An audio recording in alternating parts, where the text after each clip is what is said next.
Estamos de volta com o programa Em Pauta pela TV Cultura de Santa Bárbara do Oeste. Papo gostoso com Ademir Dantas, parapsicólogo.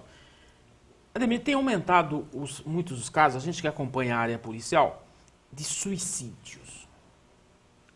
O suicida, o que é?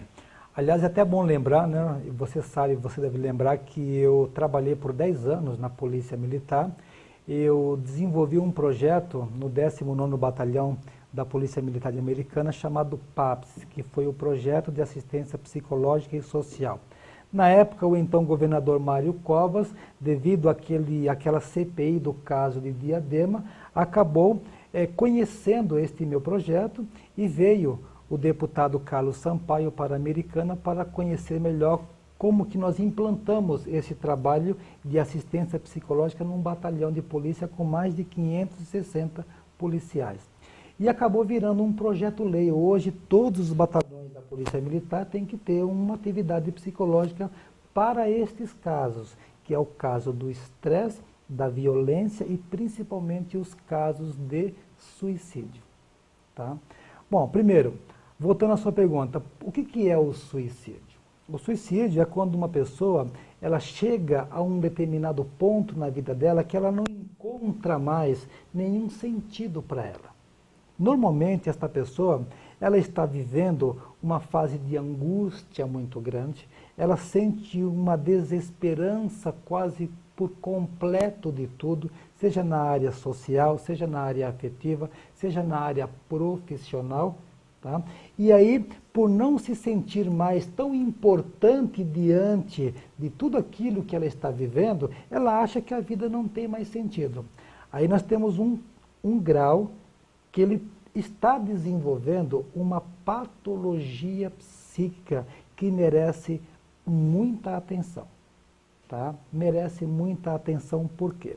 Porque a pessoa, ao chegar nesse estado psíquico, né, se ela estiver tão doente, estiver muito doente, e só o fato dela ter esses pensamentos decorrentes de morte, ela precisa primeiro procurar um atendimento médico. O primeiro atendimento ele se faz através de um psiquiatra.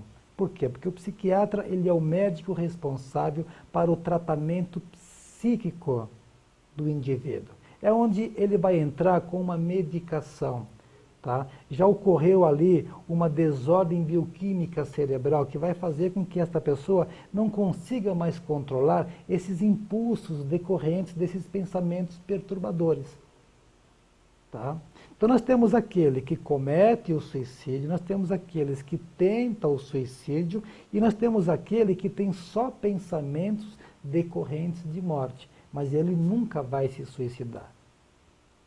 Certo?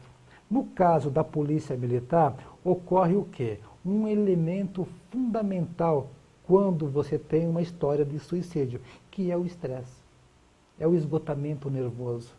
É quando a pessoa chegou realmente no fundo do poço e ela não encontra mais nenhuma esperança para a vida dela. Então a única coisa que ela tem em mente é exatamente se livrar daquilo. E como é que eu me livro de uma coisa que é mais forte do que ela mesma, que é a própria vida? É eliminando a vida. Deu para entender? É como se o desespero todo é a vida dela. O desespero não é isto ou aquilo que está acontecendo na vida dela. Mas você não acredita que seria um pouco falta de religião, falta de Deus no coração, falta da família? Não, existe um grau patológico, é doença. Você tem que enxergar pelo lado da doença. Quando a pessoa alcança um grau de desequilíbrio psíquico, que pode ser genético ou hereditário, isto já está na formação biológica dela. Aí, mediante uma fase não é qualquer, hereditário. Ele tem o seu processo de hereditariedade. Se você tem alguém da família que sofreu, por exemplo, uma esquizofrenia, que sofreu distúrbios psicóticos, isto é hereditário. Você pode trazer esse gene com você e também ter a predisposição de, em um determinado momento da sua vida, você passar por um conflito ou um estresse tão grande e aí aquilo potencializa. Aquele lado desequilibrado da psique humana, ele automaticamente se desfragmenta, ele se corrompe. Aí ocorre o desequilíbrio completo. Estamos falando de um estado patológico. Agora, você falou, não é uma questão de crença, de religião, lógico que a pessoa que tem um apego maior por uma crença saudável, um apego maior por um estado religioso, ela vai se tornar mais imune a essas propensões, a esses desequilíbrios. Porque ela vai procurar através da fé, através da religião ou através de Deus, ela vai procurar colocar e pautar a vida dela em estados de harmonia e de equilíbrio. Então, ela tende a viver uma vida muito mais feliz e mais saudável.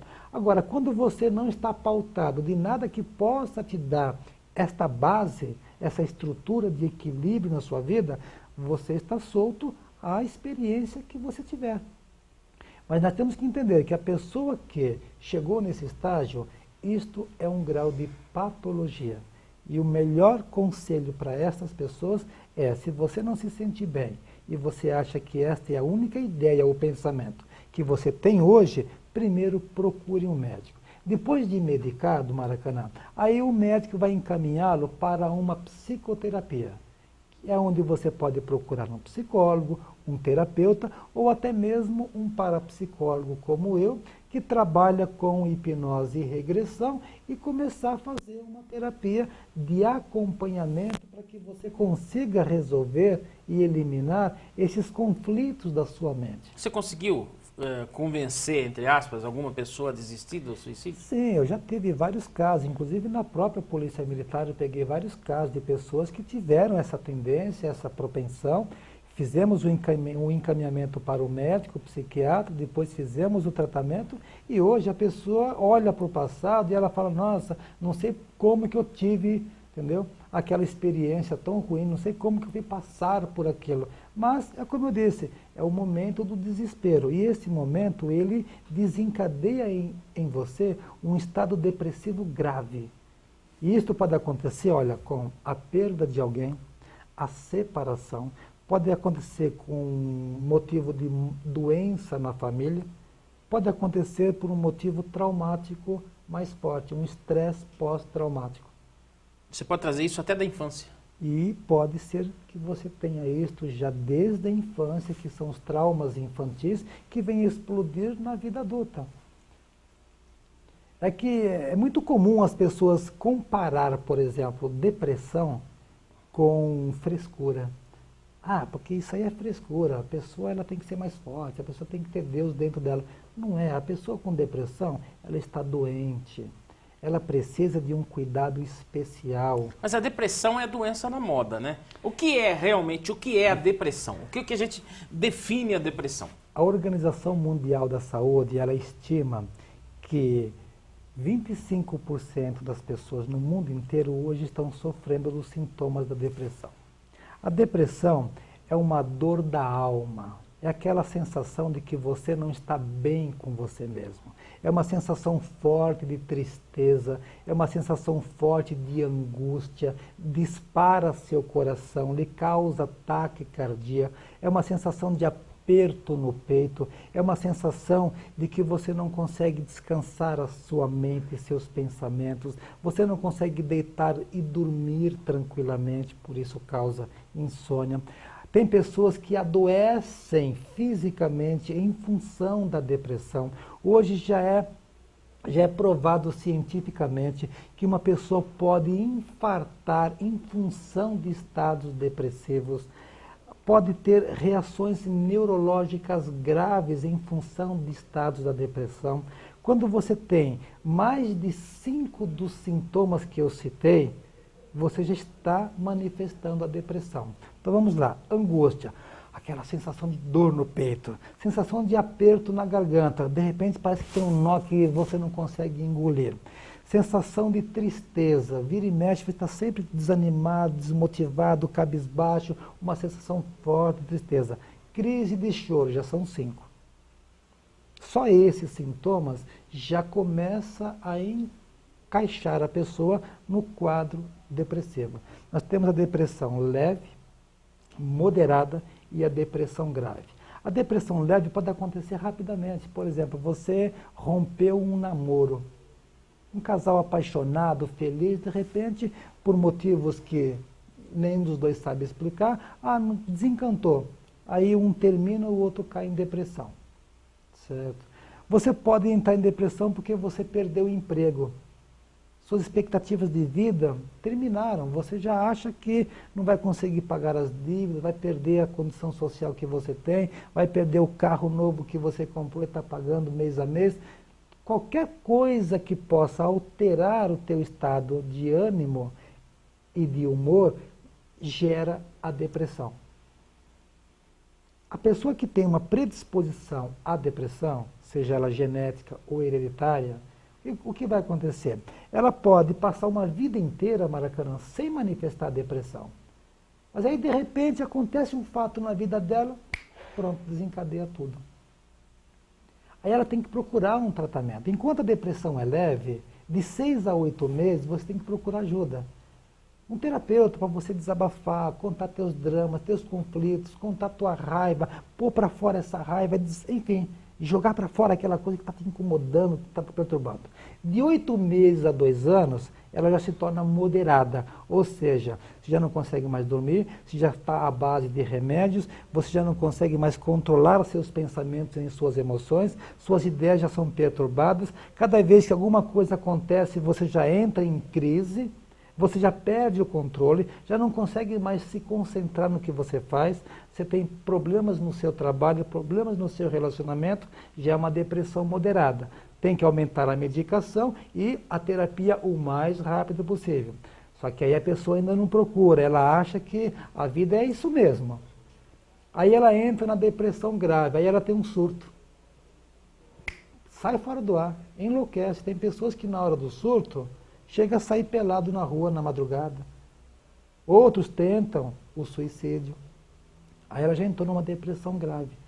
A mente tenta... Você já cuidou de algum caso de depressão? Eu cuido há 28 anos desses casos. Principalmente depressão grave? Não é já cuidou de alguns. A maioria, quando chega no consultório, está de moderado para grave.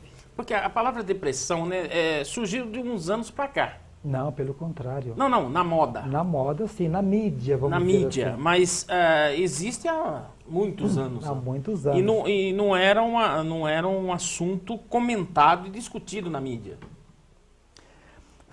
Sigmund Freud já tratava dos sintomas neuróticos, que hoje é conhecido como sintomas de depressão, já desde 1817. Então nós estamos no ano 2011. Para nós, termo depressão é novo, certo? Mas hoje, pela Organização Mundial de Saúde, a depressão é considerada a doença do século. A doença do século, ou seja, milhares e milhares de pessoas, nesse momento, agora nos assistindo, estão angustiadas, estão deprimidas, estão infelizes com a vida, com o casamento, com o relacionamento, estão solitárias, sozinhas, não conseguem se relacionar, estão inseguras, insatisfeitas profissionalmente, estão frustradas. Milhares de pessoas, agora nos assistindo, estão com depressão. Mas elas acham que a vida aqui é difícil. Então elas têm uma mentalidade, uma consciência ainda bloqueada para o conceito do que realmente é a depressão. Você entendeu?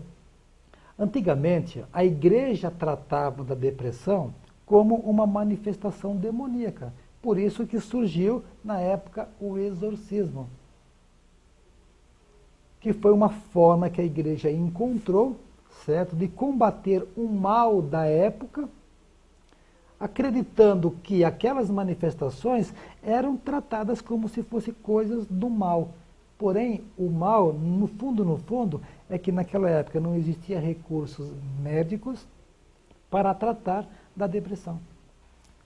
Estresse é o início de uma depressão? O estresse é correlato à depressão? Não, o estresse, ele pode ocorrer... Ele leva à depressão? Ele pode potencializar não só a depressão, como qualquer outro tipo de doença no seu organismo. Por exemplo, de repente você vai num cardiologista e o cardiologista afirma que você está próximo de um infarto. O que ele vai sugerir para você? Mude a sua qualidade de vida. Principalmente, evite o estresse. Então, o estresse pode potencializar um problema cardíaco. O estresse pode potencializar um problema gastrointestinal. o estresse pode desenvolver uma doença que pode chegar à doença do câncer. Então o estresse, o que significa estresse? Estresse significa limite. Mas também é uma doença da moda que já existia. Sim, sempre existiu. Sempre existiu. Mas com essa vida conturbada que nós levamos no dia a dia hoje, não mudou? Eu diria, a sociedade hoje ela é moderna, ela é competitiva, ela exige mais do indivíduo. Hoje, a sociedade cresceu. Você vê a quantidade de indústrias, de empresas, de trabalho, de mão de obra, tanto na agricultura quanto nos centros das grandes cidades. O que ocorre? Ocorre que a vida moderna se tornou muito mais cheia de pressão. Hoje você tem que trabalhar, você tem que sustentar sua família, hoje você tem que realmente saber lidar com todas as adversidades que a vida lhe proporciona. Isto gera estresse. Agora, algumas pessoas, elas são mais propensas aos sintomas do estresse. Pessoas, por exemplo, super exigentes, pessoas prepotentes demais, pessoas que se cobram muito, elas se estressam facilmente. Por exemplo, tem pessoas que de repente num trânsito em São Paulo entra em esgotamento nervoso, porque ele não suporta aquela pressão de ter que trabalhar, está sempre atrasado, e o trânsito que não anda, e de repente ele tem um colapso nervoso ali. Tem pessoas que se brigar no trânsito é até um perigo. Evita, se você encontrar uma pessoa extremamente descontrolada no trânsito. Ela se torna agressiva demais, ela perde o domínio e o controle dos seus sentidos racionais. Então o estresse, ele desequilibra por completo não só o nosso metabolismo, como o nosso organismo e o nosso estado emocional. O estresse deixa você mais irritado, mais inquieto. O estresse faz com que você não consiga ter uma relação agradável, saudável, prazerosa com as coisas, com a família. Imagina um pai estressado. A criança quer brincar e ele dá um tapa nela. Oh, desculpa, eu estava estressado. Não existe isso. Mas, se você não tem um autodomínio, você não tem um autocontrole, Maracanã, tudo está na nossa cabeça. Este é o maior fundamento da neurociência e da parapsicologia. É você entender que tudo está na sua mente. Se você está calmo, a calma e a tranquilidade é a sua mente que produz. Se você está inquieto, irritado, nervoso, estressado, é a sua mente que também produz.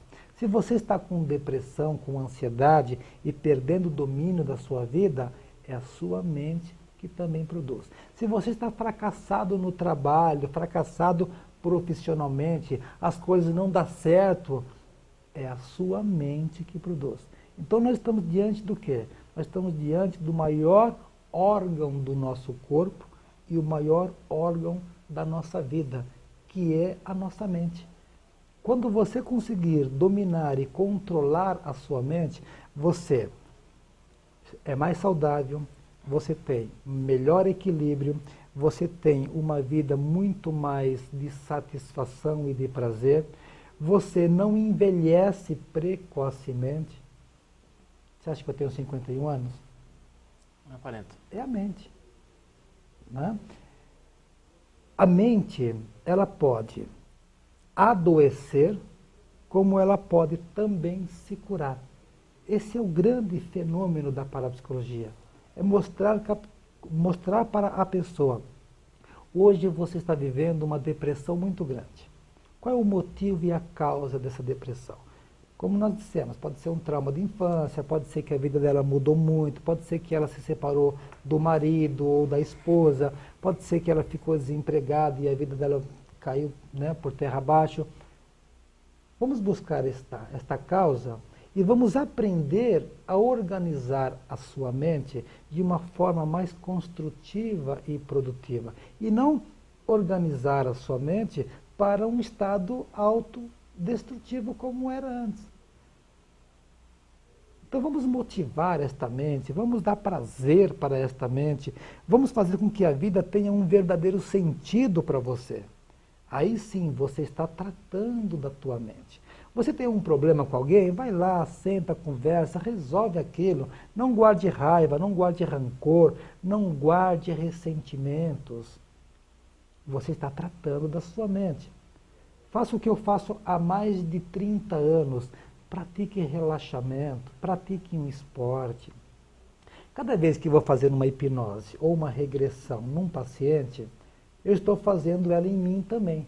Porque tudo que eu estou falando para o meu paciente, serve para você. Eu estou falando para mim também. Então eu estou dizendo para ele o quê? Feche os olhos, respire bem fundo. Agora experimente uma grande sensação de paz dentro de você. Você ouviu o que eu falei? Eu também ouvi. Você sentiu o que eu falei? Então eu também estou sentindo o que eu estou falando. E vou procurar produzir esse sentimento ainda mais, porque eu tenho que fazer com que a pessoa entre nesse estado terapêutico. Percebeu? Então eu costumo dizer, há mais de 30 anos eu pratico hipnose. Eu faço a hipnose no meu paciente para ajudá-lo a relaxar e a tratar dele. E para mim é uma auto-hipnose, porque eu estou 1 hora e meia com ele, e eu faço isso em torno de 8, 10 vezes por dia, então eu pratico 10 horas por dia. Deu para entender? Se você praticar apenas 15 minutos por dia de meditação, de relaxamento, você já vai sentir a grande diferença na sua vida. Se tornará mais calmo e mais feliz. Vamos a mais uma parada? Na volta, nós vamos falar sobre síndrome do pânico. É 1 minuto só, a gente está de volta.